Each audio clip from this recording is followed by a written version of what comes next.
నేను మోషేకి తోడైన ప్రకారము నీకును తోడై ఉంటాను అని యెహోషువకి దేవుడు వాగ్దానం చేస్తున్నాడు.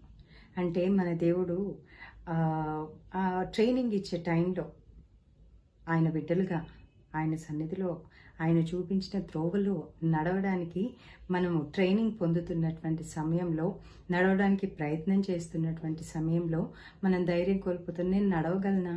ఇంత కష్టమైనటువంటి పరిస్థితులు ఉన్నాయి కదా, దేవుడితో నడవడం అంత సులభం కాదు కదా అని ఒకవేళ అధైర్యపడుతున్నట్లయితే, మరి దేవుడు నన్ను ధైర్యపరచడానికి సెలవిస్తున్నటువంటి మాట, నేను మోషేకి తోడైన ప్రకారము నీకును తోడై ఉంటాను. కానీ మనము ఆయన చెప్పినట్లుగా నడవాలి, ప్రవర్తించాలి అని దేవుడు కోరుతున్నాడు. దాని కంటిన్యూషన్ చూసినట్లయితే, మోషే నా ఆజ్ఞలు అనుసరించి ప్రవర్తించి నడుచుకున్న ప్రకారం నీవును నడిచిన ఎడల నేను నీకు తోడై ఉంటాను.